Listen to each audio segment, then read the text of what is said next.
আমার ভাইয়েরা, বনি ইসরাইলের এমন একজন আবেদকে আল্লাহ রাব্বুল আলামিন ডেকে বলবেন, যাও গোলাম, আমার দয়া জান্নাতে যাও। বনি ইসরাইলের ওই আবেদ বলবে, ওগো আল্লাহ, ফেরেশতা পর্যন্ত আমার পাপের খাতা উল্টাতে পারে নাই। গোটা জিন্দেগি ভরে আপনার ইবাদত করেছি, আপনার দাসত্ব করেছি, ফেরেশতারা পাপের খাতা উল্টাতে পারে নাই। আজকে আমি আমার আমল নামা দিয়ে জান্নাতে যেতে চাই। রাব্বুল আলামিন ফেরেশতাদেরকে ডেকে বলবেন, ও আমার ফেরেশতারা, শুনেছ নাকি আমার এই গোলাম কি বলে? সে নাকি তার আমল নামা দিয়ে জান্নাতে যেতে চায়।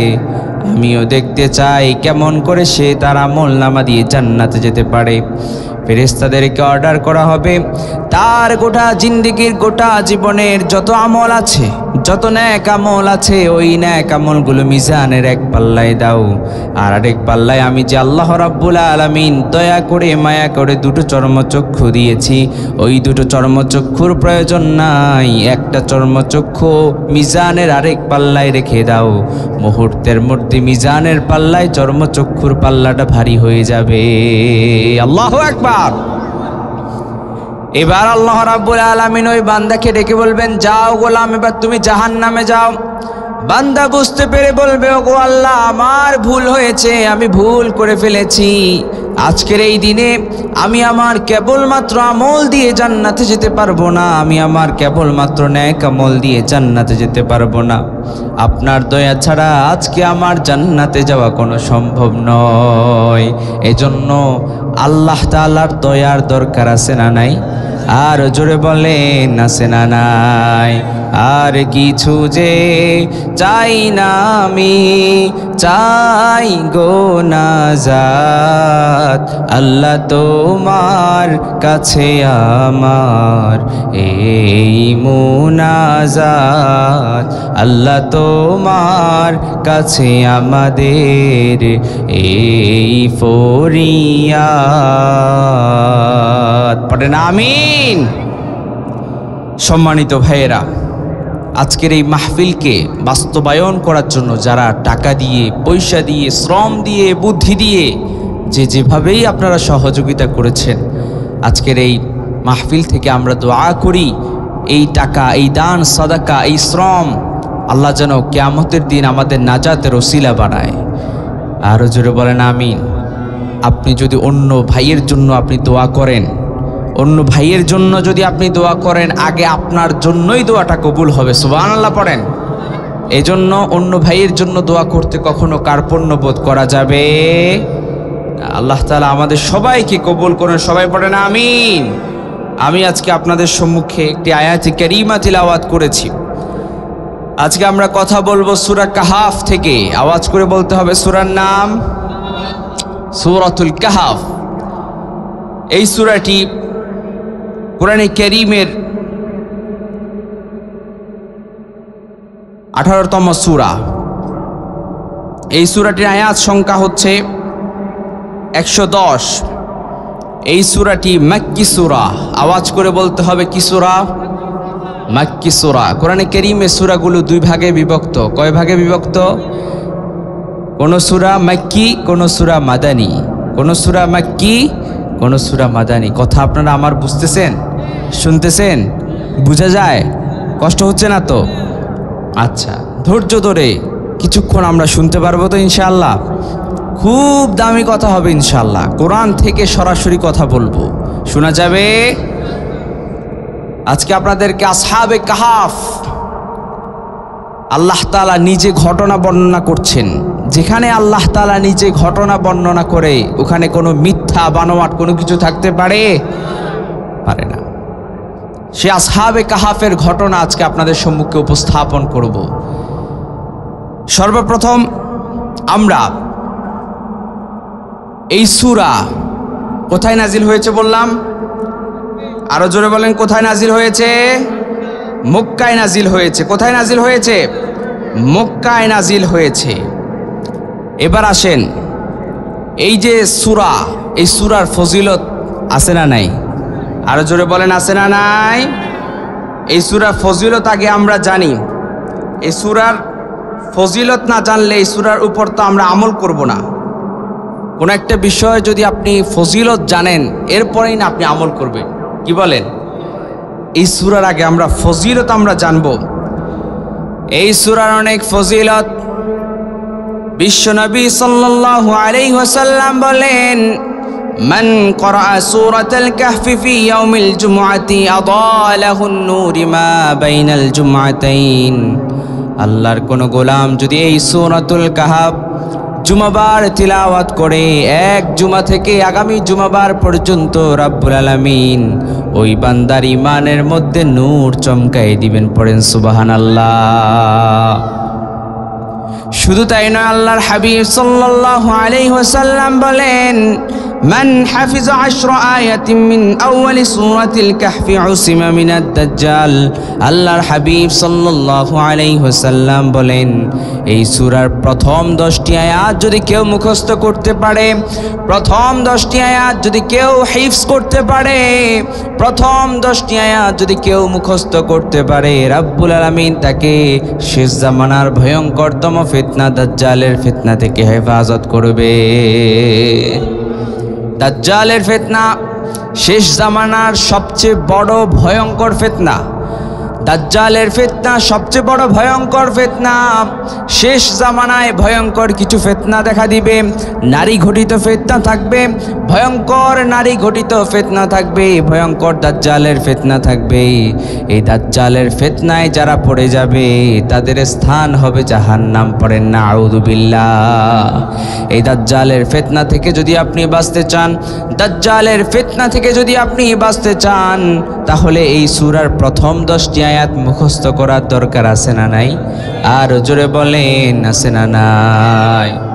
শুধু তাই নয়, আল্লাহর হাবিব সাল্লাল্লাহু আলাইহি সাল্লাম অন্য বর্ণনায় বলেছেন, অন্য রিওয়ায়াতে বলেছেন, আল্লাহর কোন গোলাম যদি এই সূরাতুল কাহফের শেষ 10টি আয়াত মুখস্থ করতে পারে, রাব্বুল আলামিন তাকেও দাজ্জালের ফিতনা থেকে মাহফুজ করে দিবেন। পড়েন সুবহানাল্লাহ।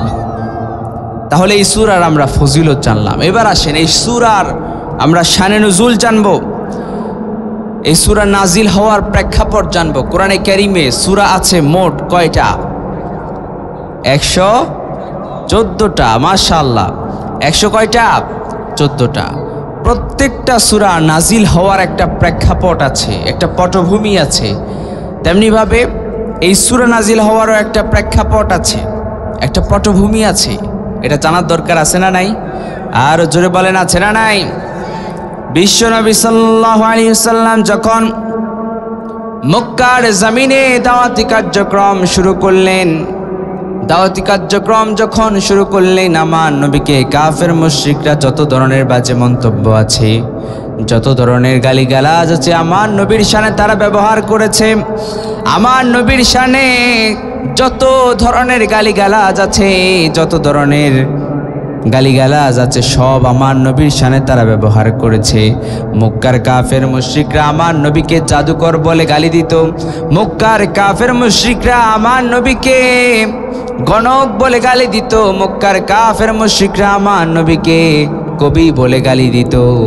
আজও দেখবেন যারা কোরআনের কথাগুলো বলে, যারা কোরআনের হক কথাগুলো বলে, তাদেরকেও রাজাকার বলে গালি দেয়। আছে না নাই?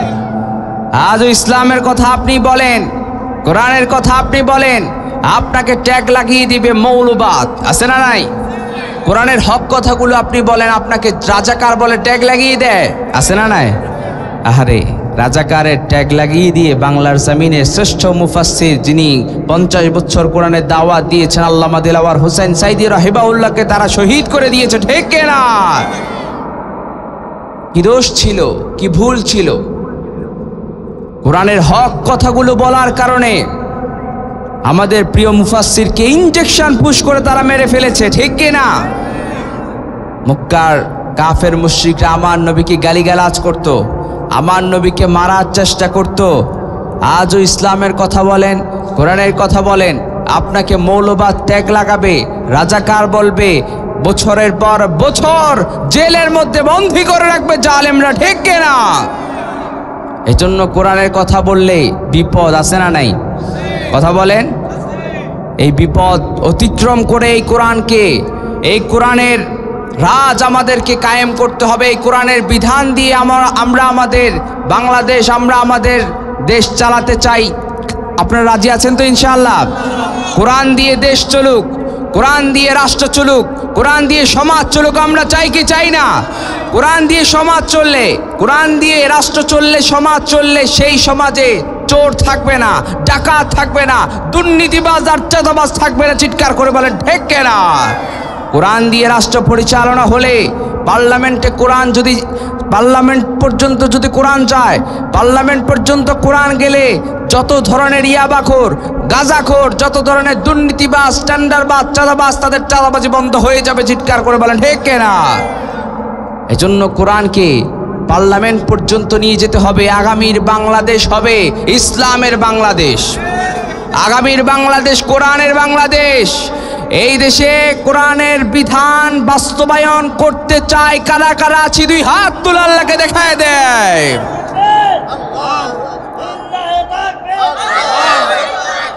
আল্লাহ কবুল করুন, পড়েন আমিন। আর জোরে বলেন আমিন।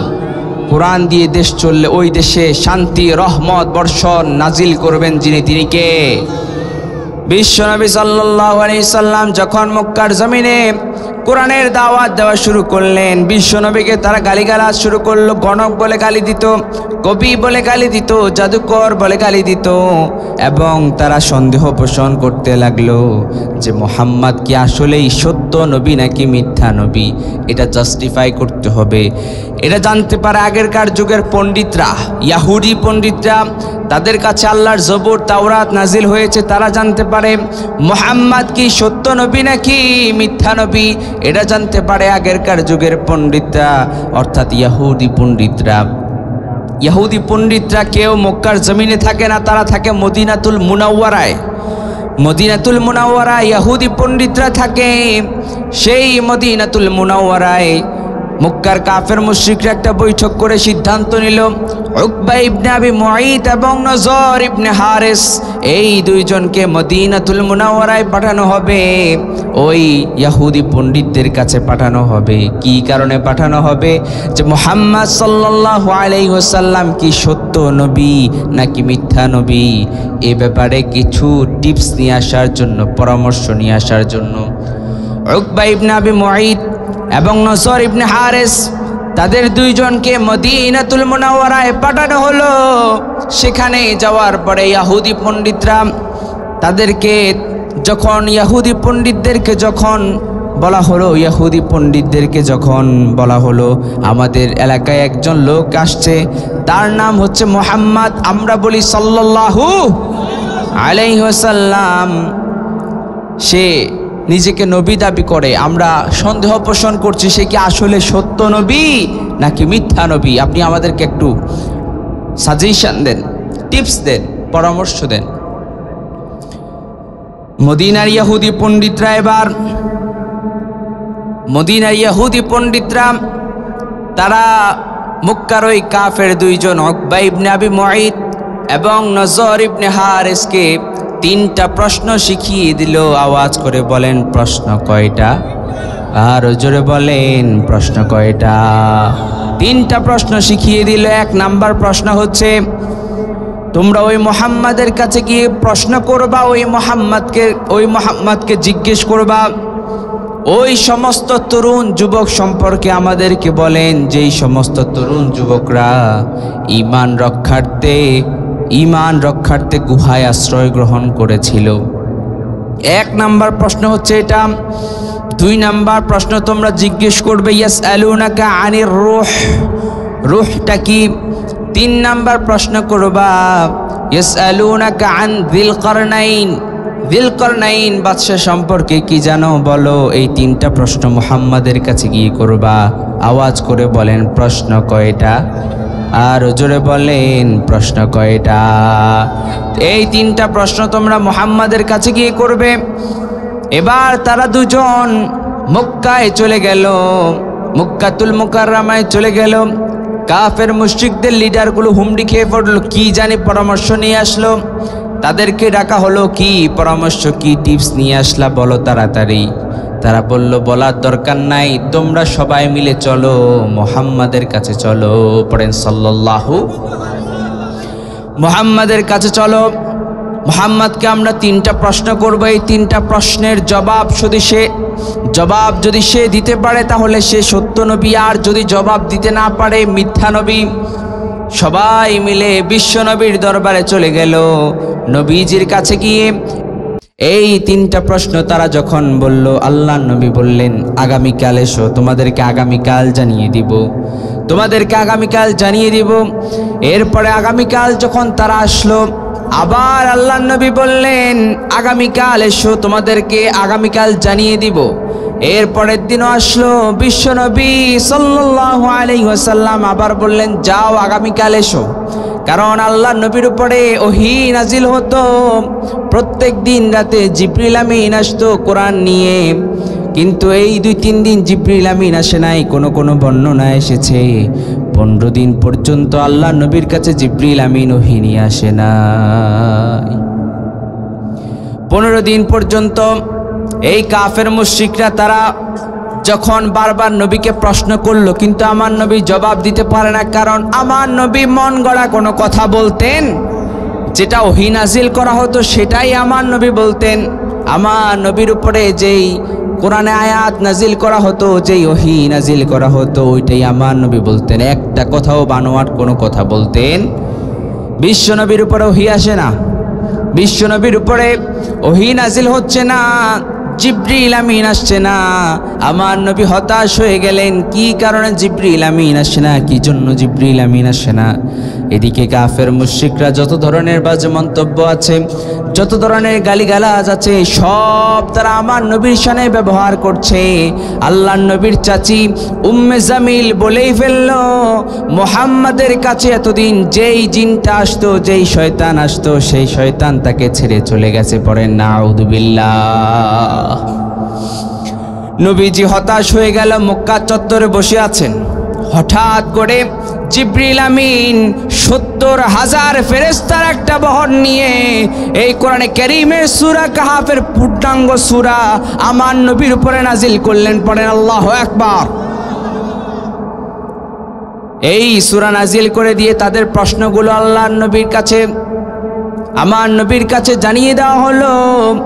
বিশ্বনবী সাল্লাল্লাহু আলাইহি ওয়াসাল্লাম জিবরিল আমিনকে প্রশ্ন করলো, জিবরিল, কি কারণে তুমি আমার কাছে 15 দিন আসলা না? আমি কি ভুল করলাম, কি কারণে তুমি আমার কাছে আসলা না?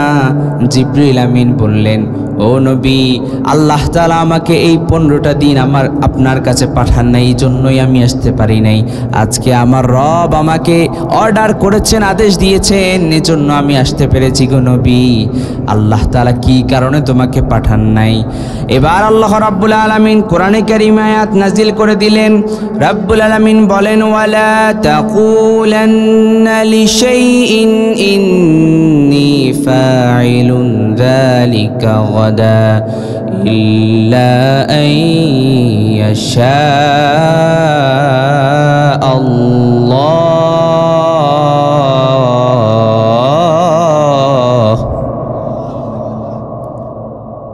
রাব্বুল আলামিন আয়াত নাজিল করে দিলেন, ও নবী, ভবিষ্যতের কথা যখন আপনি বলবেন, ফিউচারের কথা যখন আপনি বলবেন, ইনশাআল্লাহ বলা ছাড়া আপনি কথা বলবেন?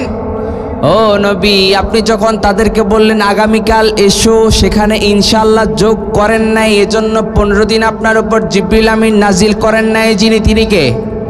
এই জন্য 15 দিন আপনার উপর ওহী নাজিল হয় নাই। আপনি যখন ভবিষ্যতের কথা বলবেন তখন পড়বেন ইনশা। আমরাও যখন ভবিষ্যতের কথা বলবো তখন পড়ব ইনশা। আজকে মাহফিল শেষ করে বাড়িতে যাব ইনশা। এভাবে প্রতিটা ভবিষ্যতের কথা বলতে গেলে ইনশাআল্লাহ পড়ার দরকার আছে না নাই? আর জোরে বলেন, আছে না নাই? এবার আসেন মূল আলোচনায় আসেন, খুব মনোযোগ সহকারে শুনেন। আল্লাহ রাব্বুল আলামিন আমার নবীকে জবাব শিখিয়ে দিলেন। আল্লাহ রাব্বুল আলামিন ঘটনা বর্ণনা করলেন। আল্লাহ তাআলা ঘটনা বলছেন, এখানে কোনো মিথ্যা কথা থাকতে পারে নাকি? আর জোরে বলেন, মিথ্যা থাকতে পারে? আল্লাহ রাব্বুল আলামিন ঘটনা এভাবে শুরু করলেন, নাহনু নাকুসসু আলাইকা নাবাআহুম বিল হাক্কি ইন্নাহুম ফিতয়াতুন আমানু বিরাব্বিহিম ওয়া জিদনাহুম হুদা। ও নবী, আমি আপনার কাছে সঠিক তথ্য বর্ণনা করছি, সঠিক তথ্য বর্ণনা করছি। ইন্নাহুম ফিতয়াতুন আমানু, নিশ্চয় তারা ছিল কয়েকজন যুবক।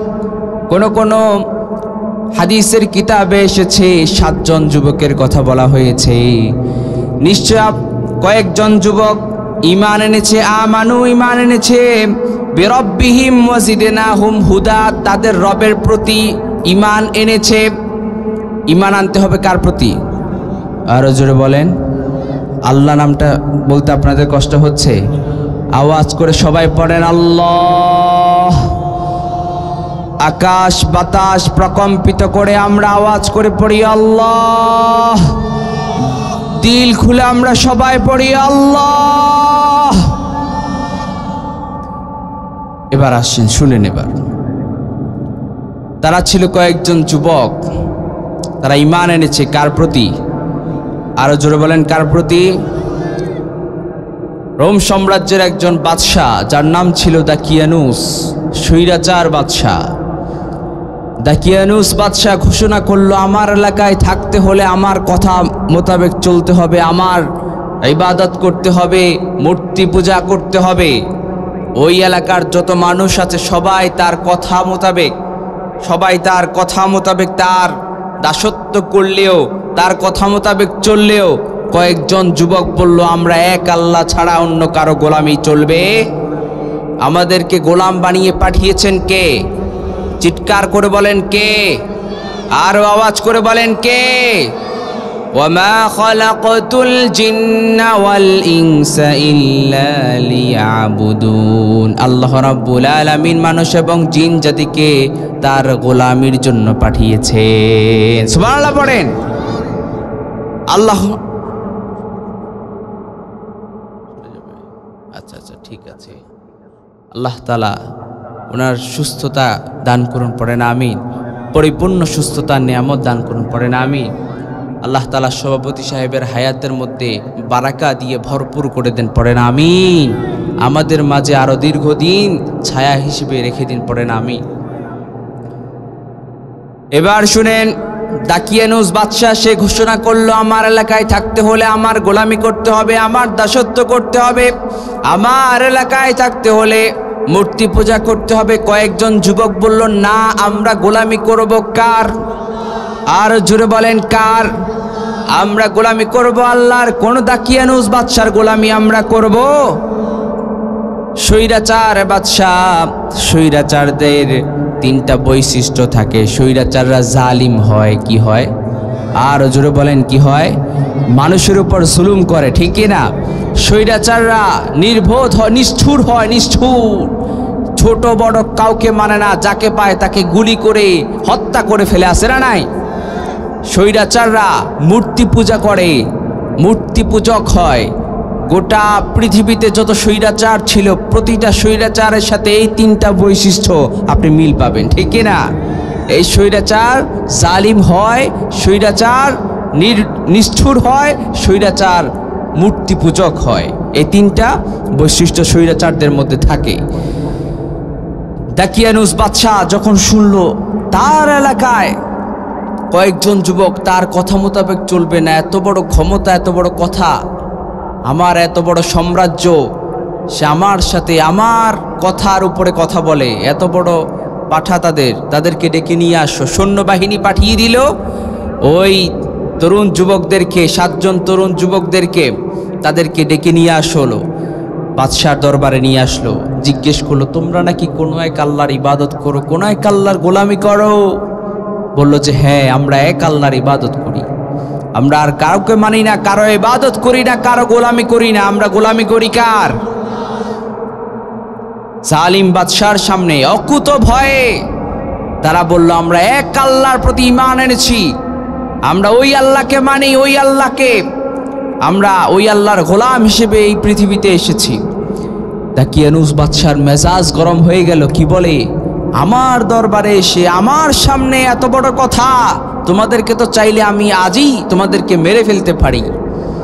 পাশ থেকে মন্ত্রী সাহেব বলল, আজকে যদি মেরে ফেলেন তাহলে এলাকার মানুষ বলবে আপনি ভীতু, আপনি আপনার দরবারে নিয়ে এসে মারলেন, এটা বলতে পারে।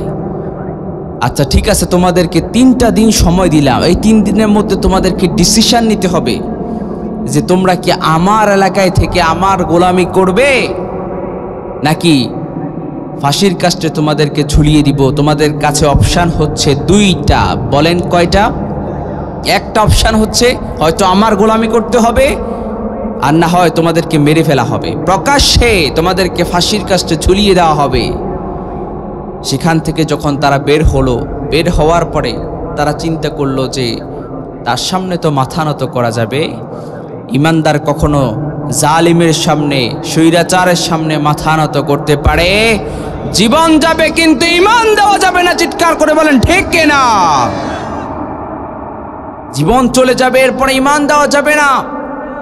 সাহাবায়ে কেরাম ঈমানের কি পরীক্ষা দিয়েছেন। আমরা তো ঈমান পেয়েছি ফ্রি। কি পেয়েছি? ফ্রি। আর সাহাবায়ে কেরাম ঈমানের জন্য তাদের নিজেদের তাজা রক্ত জমিনে ঢেলে দিয়েছেন। আল্লাহু আকবার। সাহাবায়ে কেরাম কেমন ঈমানের জন্য তাদের জীবনকে দিয়ে দিয়েছেন, তাদের ঈমান দিয়ে দিয়েছেন, কিন্তু এরপরও তারা জীবন দিয়েছেন, এরপরও ঈমান দেন। তারা যখন বের হলো চিন্তা করলো আমরা তো কোনোভাবেই ঈমান হরণ করা যাবে না, কোনোভাবেই তার গোলামি করা যাবে না, কি করা যায়? চিন্তা করলো আমরা এই এলাকা ছেড়ে চলে যাব, কোনো এক গন্তব্যে চলে যাব, যেদিকেই রাস্তা দেখি সেদিকেই চলে যাব। তারা এবার হাঁটতে শুরু করলো। হাঁটতে কিছু দূর যাওয়ার পরে একটা কুকুর তাদের পেছন আসতেছে। তারা ডান দিকে গেলে কুকুরটাও ডান দিকে যায়, তারা বাঁ দিকে গেলে কুকুরটাও বাঁ দিকে যায়। আপনি একটা পেরেশানের মধ্যে আছেন, টেনশানে আছেন, ওই সময় যদি আপনার সামনে একটা কুকুর যদি আপনার পিছন ঘুরে ঘেউ ঘেউ করে, এটা কি আপনার কাছে ভালো লাগবে? এদিকে তারা পেরেশান। এই কুকুরটার কথা একটু পরে আপনাদেরকে বলবো। এরপরে তারা যেতে যেতে একটা গুহা দেখতে পেল। ওই গুহার ভেতরে ঢুকলো। ঢুকার পরে চিন্তা করলো ওখানে একটু বিশ্রাম নিবে। ওই গুহার মধ্যে তারা ঢুকলো, তাদের সাথে কুকুরটাও ভিতরে ঢুকে নাই, মুখে থেকে গেল। কুকুরটা ভিতরে ঢুকে নাই। গুহাতে তারা যখন ঢুকলো, গুহায় ঢুকার পরে তারা আল্লাহর কাছে দোয়া করলো। কি দোয়া করলো? সেই দোয়া রাব্বুল আলামিন কোরআনে কারীমে নাজিল করে দিয়েছেন। আল্লাহ বলেন, ইয আওয়াল ফিতয়াতু ইলাল কাহফি ফাকালু রব্বানা আতিনা মিন লাদুনকা রাহমাতাও ওয়া হাইয়্যি লানা মিন আমরিনা রাশাদা। আল্লাহু আকবার। তারা যখন গুহায় আশ্রয় গ্রহণ করলো, ওই তরুণ যুবকরা যখন গুহায় আশ্রয় গ্রহণ করলো, তারা আল্লাহর কাছে দোয়া করলো, রব্বানা আতিনা মিন লাদুনকা রাহমাহ, ওগো আল্লাহ আমাদের উপর রহমত বর্ষণ করেন, আমাদের উপর রহমত নাজিল করেন, ওয়া হাইয়্যি লানা মিন আমরিনা রাশাদা, আমরা যেন একটা সঠিক সিদ্ধান্ত নিতে পারি সেই বন্দোবস্ত করে দেন। দোয়া করলেন যার কাছে, তিনি কে? আরো জোরে বলেন তিনি কে? আরো আওয়াজ করে বলেন তিনি কে? আল্লাহর কাছে দোয়া করলে দোয়া কবুল করে কে?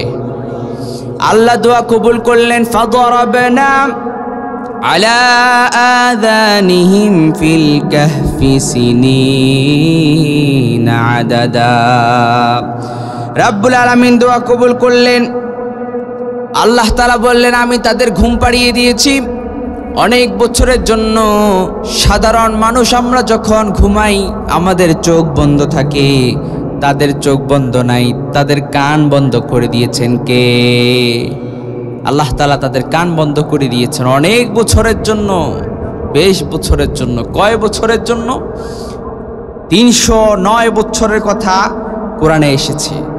আল্লাহ রাব্বুল আলামিন বলেন, وَلَبِثُوا فِي كَهْفِهِمْ 300 سِنِينَ وَازْدَادُوا 309 বছর তারা সেখানে অবস্থান করলো। আল্লাহু আকবার। 309 বছরের জন্য ঘুম পাড়িয়ে দিয়েছেন যিনি, তিনি কে? চিন্তা করেছেন আপনি একটানা কয়দিন ঘুমাতে পারবেন? একদিন ঘুমাতে পারেন? 2 দিন? তারা 309 বছর সেখানে ঘুমিয়েছে। 309 বছর তারা সেখানে ঘুমিয়েছে। এখন আপনারা প্রশ্ন করতে পারেন, জিজ্ঞেস করতে পারেন, 309 বছর যদি সেখানে ঘুমায় তাদের কি পোকামাকড় খেয়ে ফেলে নাই? প্রশ্ন করতে পারেন কি পারেন না? কথা বলেন। একটানা যদি ঘুমায়, একটানা এক জায়গায় যদি থাকে, মাটির উপরে যদি থাকে, তাহলে মাটি তাদেরকে খেয়ে ফেলতে পারে, পোকামাকড় খেয়ে ফেলতে পারে। কেমন করে আল্লাহ তাআলা তাদেরকে 309 বছর সেখানে রেখেছেন? আল্লাহ রাব্বুল আলামিন কোরআনে কারীমে জানিয়ে দিয়েছেন। রাব্বুল আলামিন বলেন, ওয়া তারাশ শামসা ইযা তালাআত তাযাওয়ারু আন কাহফিহিম যাতাল ইয়ামিনি ওয়া ইযা গরাবাত তাকরিদুহুম যাতাশ শিমালি ওয়া হুম ফি ফাজওয়াতিন মিনহু যালিকা মিন আয়াতিল্লাহ।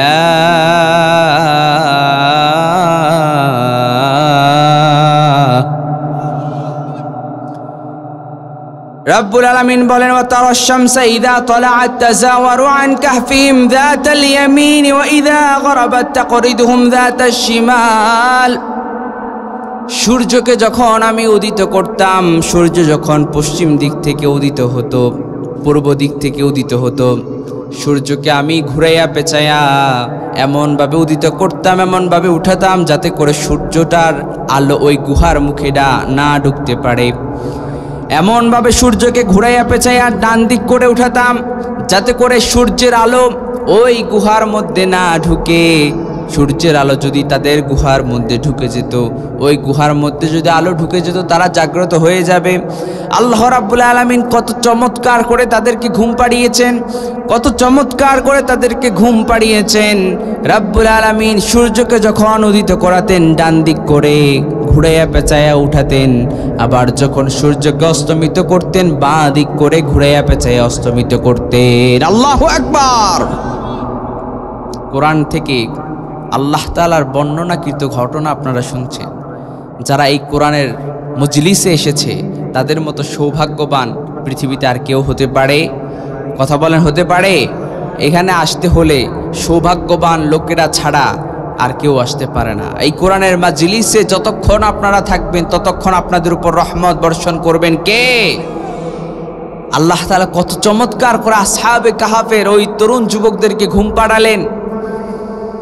শুধু তাই না, আরো শুনেন, আল্লাহ রাব্বুল আলামিন পরের আয়াতে বললেন, রাব্বুল আলামিন পরের আয়াতে বললেন, ওয়া তাহসাবুহুম আইকাযান ওয়া হুম রুকুদুন ওয়া নুকাল্লিবুহুম যাতাল ইয়ামিনি ওয়া ইযা ওয়া যাতাশ শিমাল ওয়া কালবুহুম বাসিতুন যিরাআইহি বিল ওয়াসীদ লাউ اطلعت عليهم لوليت منهم فرارا ولملئت منهم رعبا।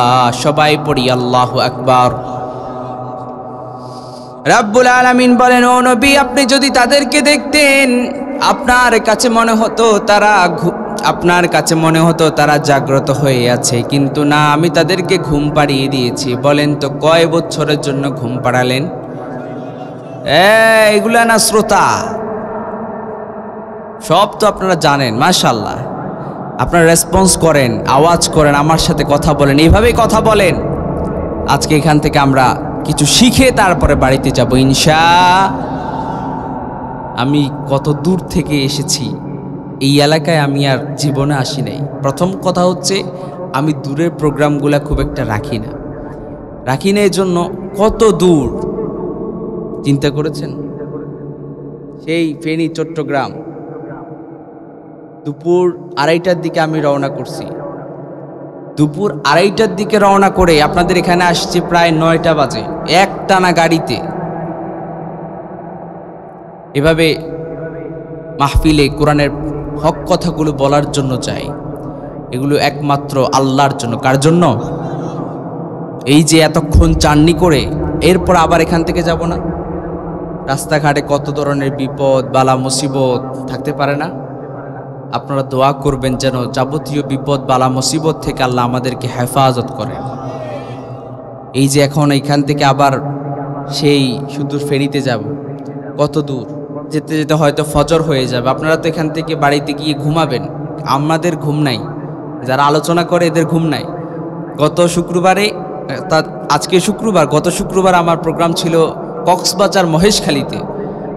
এই একবার আসতে আসতে একবারে ফজরের সময় হয়েছে, 4টা বেজেছে।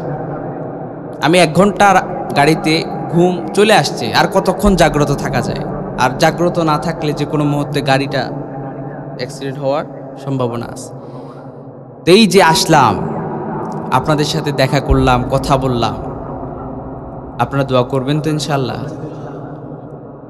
আমার ভাইরা, এই যে ত্যাগ, এই যে পরিশ্রম, এই যে কষ্ট, এগুলো একমাত্র কার জন্য? আপনাদেরকে কি বলবো আমি, গাড়ি মানে পুরো গাড়ির খরচটাই গেছে প্রায় 11,000 মতো। আমার পুরো গাড়ির খরচই দিতে হবে। এই যে ত্যাগ, ত্যাগ না এটা? অনেকে বলতে পারে হুজুররা টাকার জন্য ওয়াজ করে, আছে না এরকম? একটা টাকা, কিসের টাকার কথা বলেন? গত কয়েকদিন আগে আব্দুল হাই মোহাম্মদ সাইফুল্লাহ সাহেব ঢাকাতে মিরপুরে জুমা পড়ায়। আব্দুল্লাহ সাইফুল্লাহ সাহেব গাড়ি অ্যাক্সিডেন্ট করে তার চোখের মধ্যে গ্লাসের কাঁচ ঢুকে গেছে। চিন্তা করেছেন? এবং এমনভাবে অ্যাক্সিডেন্ট হয়েছে বাঁচার উপক্রম ছিল না। আল্লাহ তাআলা দয়া করেছে, গাড়িটা ভেঙে চুরে চুরমার হয়ে গেছে। লক্ষ লক্ষ টাকার গাড়ি। অনেকে বলে বক্তারা ওয়াজ করে অনেক টাকা নিয়ে যায়। কয় টাকা দিয়েছেন আপনারা বক্তাকে? কত টাকা দিয়েছেন? বক্তারা, আলেমরা, যদি আলেমদের কাছে টাকা হলে আলেমরা মনে হয় মদের আসর বসাবে, মসজিদ মাদ্রাসার জন্যই তো কাজ করবে। কথা বলেন? আজকে সমাজে কিছু মানুষ দেখবেন, আলেমরা কেন টাকা নেয়, আলেমরা কেন কন্ট্যাক্ট করে, আলেমরা কেন মাহফিল করে টাকা নেয়, কিছু মানুষ উঠে পড়ে লেগেছে। পথে কত ধরনের খরচ, গাড়ির খরচ, কত ধরনের খরচ আছে না? একটা গাড়ি অ্যাক্সিডেন্ট করলে লক্ষ লক্ষ টাকা, 20 লাখ টাকা, 25 লাখ টাকা, 15 লাখ টাকা। এই যে টাকাগুলা, এগুলা কি আসমান থেকে নাজিল হয়? শুধু তাই নয়, এই যে জীবনকে বাজি রেখে যে আলোচনা করে দেশের এক প্রান্ত থেকে আরেক প্রান্তে। আমার এই বছর একবার টেকনাফ থেকে তেতুলিয়া পর্যন্ত প্রোগ্রাম আছে, আলহামদুলিল্লাহ। এই প্রোগ্রামগুলো করতে যে কত কষ্ট, কত মেহনত, এগুলো অনেকে দেখে না। অনেকে উপর দিয়ে দেখে যে হুজুরের অনেক টাকা, হুজুরে গাড়ি নিয়ে চলে। গাড়ি, আপনি তো বুঝতে হবে, গাড়ি নিয়ে চলে। এভাবে আমি যদি গাড়ি নিয়ে লোকালে যদি চলাফেরা করি, তাহলে আমার শরীর আছে না, আমাকে রেস্ট করা লাগবে না? তো এই জন্য সমালোচনা করা যাবে না। সমালোচনা আপনি কোন হিসেবে করছেন? আলেমরা যে পরিমাণ কষ্ট মেহনত করছে, তাদের জন্য দোয়াও করার দরকার আছে, হাদিয়াও দেওয়ার দরকার আছে না নাই? আলেমরা যদি সায়েন্সে পড়াশোনা করত, তাহলে আলেমরা বড় বড় ডাক্তার, ইঞ্জিনিয়ার হতে পারত কি না? আমি আমার নিজের কথা বলি, আমার ফ্যামিলি থেকে কয়েকবার কল আসছে, আমাকে দূরের প্রোগ্রামগুলোতে যেতে দেয় না। এবং এই পথে, এই যে আমি এখন আপনাদের এখানে বক্তব্য দিচ্ছি, আলেমের পথে, এই পথে কেউ আমাকে সাপোর্ট করে নাই। আমাকে চেয়েছিল ডাক্তার বানাবে। আমার ফ্যামিলিতে একজন ডাক্তার আছে, আমার দুলা ভাই, তো ডাক্তার বানাবে। মানে আমার ফ্যামিলির প্ল্যান ছিল আমাকে ডাক্তার বানাবে, কিন্তু আমার ওই দিকে আসা নাই। আমি চিন্তা করলাম, দুনিয়া কিন্তু বেশি দিন থাকার জায়গা না, চলে যেতে হবে।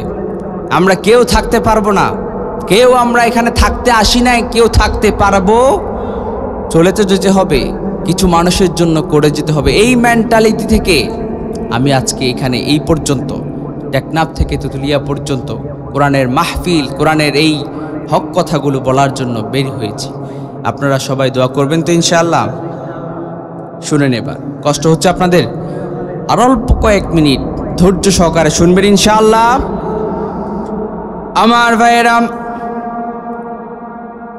আল্লাহ রাব্বুল আলামিন বলেন, ও নবী, আপনি যদি তাদেরকে দেখতে পেতেন আপনার কাছে মনে হবে তারা জাগ্রত আছে, তারা জাগ্রত আছে, কিন্তু না, আমি তাদেরকে ঘুম পাড়িয়ে দিয়েছি। কত বছরের জন্য?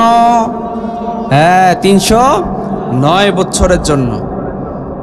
এরপরে শুধু তাই না, আল্লাহ রাব্বুল আলামিন এরপরে এতে আল্লাহ রাব্বুল আলামিন বললেন, আমি তাদেরকে এমনভাবে সুন্দর করে ঘুম পাড়িয়ে দিয়েছি তাদেরকে মাটি যেন খেয়ে ফেলতে না পারে, পোকামাকড় যেন তাদেরকে খেয়ে ফেলতে না পারে।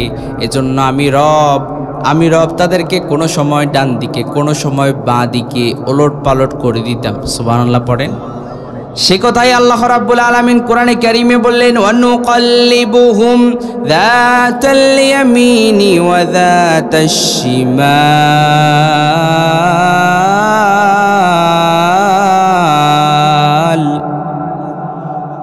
সে কথাই আল্লাহ বললেন, কখনো ডান দিকে কখনো বাঁ দিকে তাদেরকে কি করতাম? ওলট পালট করে দিতাম। সুবহানাল্লাহ পড়বেন না? কত সুন্দর করে আল্লাহ রাব্বুল আলামিন তাদেরকে ঘুম পাড়ালেন। এরপরে ওয়াকালবুহুম বাসিতুন যিরাইহি বিল ওয়াসীদ লাউ ইত্তালা'তা আলাইহিম লাওয়াল্লাইতা মিনহুম ফিরারান ওয়া লামুলিতা মিনহুম রু'বা। ওই যে কুকুরটার কথা বললাম, ওই কুকুরটাকে আল্লাহ রাব্বুল আলামিন গুহার শুরুতে গুহার মুখে বসিয়ে দিলেন যাতে করে ওই যে দাকিয়ানুস জালেম বাদশা, স্বৈরাচার বাদশার সৈন্যবাহিনী যেন গুহার দিকে তাকালে তারা ভয় কাজ করে, তাদের মধ্যে ভীত সন্ত্রস্ত হয়ে যায়। কুকুরটাকে জিহবা বের করে এমনভাবে বসিয়ে দেওয়া হলো যাতে করে বাহির থেকে কেউ দেখলে যেন ভয় পেয়ে যায়। আল্লাহু আকবার। অর্থাৎ কুকুরটাকে আল্লাহ তাআলা সিকিউরিটি গার্ড হিসেবে সেখানে নিয়োগ দিয়েছে। সুবহানাল্লাহ পড়েন। আমার ভাইয়েরা, কত সুন্দর করে আল্লাহ তাআলা তাদেরকে ঘুম পাড়িয়েছেন। ওই যে কাফের মুশরিকরা প্রশ্ন করলো যে ওই সমস্ত তরুণ যুবক সম্পর্কে আমাদেরকে বলেন, যে সমস্ত তরুণ যুবকরা ঈমান রক্ষার্থে গুহায় আশ্রয় গ্রহণ করেছিল, সেই প্রশ্নের জবাবই আপনারা শুনছেন। আলহামদুলিল্লাহ পড়েন। এরপরে রাব্বুল আলামিন কোরআনে কারীমে বললেন, وَكَذَلِكَ بَعَثْنَاهُمْ لِيَتَسَاءَلُوا بَيْنَهُمْ قَالَ قَائِلٌ مِّنْهُمْ كَمْ لَبِثْتُمْ قَالُوا لَبِثْنَا يَوْمًا أَوْ بَعْضَ يَوْمٍ। সেখানে যখন তারা ঘুম গেল, 309 বছর পরে তারা যখন জাগ্রত হলো, জাগ্রত হওয়ার পরে একজন আরেকজনকে জিজ্ঞেস করতে লাগলো, আমরা কতক্ষণ আমরা ঘুমালাম। একজন বলল একদিন, আরেকজন বলল একদিনের অর্ধেক। কথা বুঝতেছেন? একজন তারা পরস্পর বলা বলি শুরু করলো, ক্বালু লাবিসনা ইয়াওমান আও বা'দা ইয়াওম, একদিন অথবা একদিনের অর্ধেক। আরেকজনে বলল এত কথা বলার প্রয়োজন নাই, আল্লাহই জানে আমরা কতক্ষণ ঘুমিয়েছি। আল্লাহু আকবার। এরপরে তারা যখন জাগ্রত হলো, কত বছরের ক্ষুধার্ত হয়ে জাগ্রত হলো? 309 বছরের ক্ষুধার্ত হয়ে জাগ্রত হলো। 309 বছর পরে তারা যখন জাগ্রত হলো, তাদের ক্ষুধা পেয়েছে, ক্ষুধা লাগছে, কি খাবে? তারা যখন গুহা থেকে একজনকে স্বর্ণরৌপ্য, তাদের ওই এলাকায় যে টাকা ছিল, আমাদের দেশে তো টাকা, ভারতে রুপি, এরপরে সৌদি আরবে রিয়াল, এভাবে তাদের যে এলাকা, ওই এলাকাতে জর্ডান, এই জায়গাটার নাম হচ্ছে জর্ডান। এই জর্ডান শহরে কিছুদিন আগে আমি ওই যেই গুহার কথা বলছি, যেই যুবকদের কথা বলছি, কিছুদিন আগে আমি সেটা ভিডিওতে দেখেছি। আল্লাহ তৌফিক দিলে ইনশাআল্লাহ সেখানে ভ্রমণ করব। আল্লাহ তাআলার কোরআনে বর্ণনাকৃত ঘটনা সচক্ষে দেখা। আল্লাহু আকবার। এটা দেখতে পেলে ঈমান বাড়বে না কমবে? বেড়ে যাবে। এজন্য ভ্রমণ করলে, সফর করলে আপনার ঈমান তাজা হয়ে যাবে। এবার শুনেন, এবার শুনেন, তারা যখন জাগ্রত হলো, একজনকে রৌপ্য দিল, তারা তাদের এলাকার যেই তাদের দেশের যেই টাকা পয়সা আছে ওই টাকা পয়সাগুলো দিল, যাও আমাদের জন্য খাবার নিয়ে আসো। ওই লোকটা যখন গুহা থেকে বের হলো, আজীব অবস্থা, আজীব অবস্থা। যেখানে পুকুর ছিল সেখানে বাড়ি হয়ে গেছে, কারণ 309 বছর পরে তারা জাগ্রত হয়েছে। বলেন তো 50 বছর আগে আপনাদের এই এলাকায় যে অবস্থা ছিল এখন কি ওই অবস্থা আছে? কথা বলেন। যেই টাকা ছিল 50 বছর আগে ওই টাকা কি এখন আছে? যখন দোকানদারকে টাকা দিল, দেওয়ার পরে দোকানদার দেখে আর চোখে তাকালো, কিরে এই টাকা তুমি পাইলে কোথায়? এটা তো 309 বছর আগে দাকিয়ানুসের আমলের টাকা। সে বলল, এই কিছু একটু আমি ঘুমালাম, ঘুম থেকে উঠে আপনাকে টাকা দিলাম। এবার আশপাশের দোকানদাররা এসে তার কাছ থেকে বিস্তারিত জানলো, তার কাছ থেকে বিস্তারিত জানলো ঘটনাটা কি আসলে বলো, কই ছিলা এতদিন, কেমনে ছিলা, কোথায় ছিলা, বিস্তারিত বলো, বিস্তারিত বলো। এরপর তাদেরকে বলল, আমরা ঘুমিয়েছি, একজন দাকিয়ানুস, একজন জালেম বাদশাহ, একজন স্বৈরাচার বাদশাহ, সেই স্বৈরাচার বাদশার কবল থেকে বাঁচার জন্য আমরা এই গুহায় আশ্রয় গ্রহণ করেছি। তাদেরকে বলল, তোমরা টেনশন করো না, এখন যে বাদশাহ এই এলাকায় আছে সেই বাদশাহ হচ্ছে ইমানদার মুত্তাকি বাদশাহ। আল্লাহু আকবার। এবার তারা ওই যে বের হয়েছে টাকা নিয়ে খাবার নেওয়ার জন্য, তাকে এবার বাদশার কাছে নিয়ে যাওয়া হলো। বাদশা তার কাছ থেকে বিস্তারিত জানলো। জানার পরে বাদশা এবার তাকে বলল, তোমার যে আরও লোকজন আছে, আরও যে 6 জন আছে, তাদের সাথে আমি দেখা করতে চাই, কারণ বাদশা ইমানদার। বাদশা কি? এবার ওই গুহার সামনে গেল, যাওয়ার পরে বাদশাকে বলল, আপনি একটু দাঁড়ান, আমি তাদেরকে একটু বলি যে আসলে আমরা একদিন অথবা একদিনের অর্ধেক ঘুমাই নাই, আমরা ঘুমিয়েছি 309 বছর। আল্লাহু আকবার। কয় বছর? কথা বলেন, কয় বছর? 309 বছর। তাদেরকে যখন বলল, দেখো আমরা তো এখানে ঘুমিয়েছি 309 বছর, আর জানো এখন এই এলাকায় যে বাদশাহ আছে তিনি ইমানদার বাদশাহ, তিনি তোমাদেরকে দেখতে আসছেন। ওই বাদশাহ এবার যখন গুহায় ঢুকলেন, তাদেরকে বললেন, তোমাদেরকে আমি আমার রাজ দরবারে নিয়ে তোমাদেরকে রাজকীয় হালতে রাজকীয় সংবর্ধনা দিব। তারা বলল, আমাদের রাজকীয় সংবর্ধনার কোনো প্রয়োজন নাই, আল্লাহ তাআলা যে আমাদেরকে 309 বছর পরে আবার জাগ্রত করেছে, এটাই তো আল্লাহর দয়া। আল্লাহু আকবার। চিন্তা করেছে? এরপরে তারা আবার ঘুমালো, ওই ঘুমে তাদের মৃত্যু হয়ে গেল। এভাবেই এই ঘটনাটি শেষ হয়। এরপরে এই বাদশাহ, ইমানদার বাদশাহ, ওই জায়গায় একটি মসজিদ নির্মাণ করলো এবং মসজিদের পাশে সেই 7 জন যুবকের নাম লিখে দিল, যাতে করে তাদেরকে স্মরণীয় করে রাখা যায়। এই ঘটনাটা, এটা কি আপনাদের কাছে খারাপ লেগেছে? এই ঘটনাটা বর্ণনা করেছেন যিনি, তিনি কে? আর জোরে বলেন, তিনি কে? আল্লাহ নাম বলতে আপনাদের কষ্ট হয় নাকি? সবাই তো বলেন না আল্লাহ। আল্লাহু নাম যতই জপি ততই মধুর লাগে, নামে এত মধু থাকে কে জানি তো আগে। আল্লাহু নাম যতই জপি ততই মধুর লাগে, নামে এত মধু থাকে কে জানি তো আগে। পড়ি আল্লাহ। আল্লাহ তাআলা আমাদেরকে কবুল করে নিক, পড়ে না আমিন। রাত তো অনেকটাই হয়ে গেছে এবং অনেকে উঠাউঠি করছে। যাই হোক, আমরা আজকে এখান থেকে একটা মেসেজ আমরা শিখে যেতে পারলাম, এটাই হচ্ছে সবচেয়ে বড় কথা। এই যে ঘটনাটা, এটা কি সবাই আগে জানতেন? এই ঘটনাটা শুনে, কোরআনের বর্ণিত ঘটনা শুনে এটা আমাদেরকে ভালো লেগেছে কিনা বলেন? আল্লাহ তাআলা আমাদেরকে কবুল করুন। সকলে পড়েন আমিন। কেউ কোনো কথা বলবে? শেষ করে দিব, মোনাজাত করে দিব। আব্দুর রহমান ভাই অনেকে আসবে, কথা বলবে? কেউ কোনো কথা বলবে? হ্যাঁ,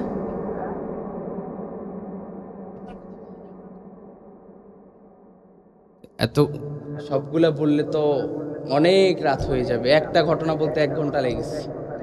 আপনাদের এলাকায় সব যদি আজকেই বলে ফেলে, অন্যদিন বলার দরকার আছে না? আপনারা কি আমাকে শুধু একবারই আনবেন, অন্য সময় আনবেন না? কি বলেন? হ্যাঁ, আল্লাহ তাআলা আমাদেরকে কবুল করে নিক, এই মাহফিলকে কবুল করে নিক। এই মাহফিলের জন্য যারা টাকা দিয়েছে, পয়সা দিয়েছে, আল্লাহ তাআলা ওই সমস্ত ভাইদেরকে, ওই সমস্ত বোনদেরকে আল্লাহ তাআলা কিয়ামতের দিন ওই কঠিন বিভীষিকা ময়দানে আল্লাহ তাআলা জান্নাতুল ফেরদাউস দান করুন। পড়েন আমিন। কিয়ামতের দিনটা এটা কি জানাতো না কোনো দিন? আল্লাহর হাবিব সাল্লাল্লাহু আলাইহি ওয়াসাল্লাম বলেন, 50,000 সানাতিম মিম্মা তাউদ্দুন, 50,000 বছরের সমান হবে। আল্লাহু আকবার। কঠিন বিভীষিকা ময়দান, যেখানে কেউ কাউরে চিনবে না। স্বামী তার স্ত্রীকে চিনবে না, স্ত্রী তার স্বামীকে চিনবে না, মা তার সন্তানকে চিনবে না, সন্তান তার মাকে চিনবে না। ইয়াউমা ইয়াফিরুল মারউ মিন আখি ওয়া উম্মিহি ওয়া আবি ওয়া সাহিবাতিহি ওয়া বানি। কেউ কাউকে সেদিন চিনবে না। সেদিন নবীরাও পড়বে ইয়া নাফসি, উম্মতরাও পড়বে ইয়া নাফসি।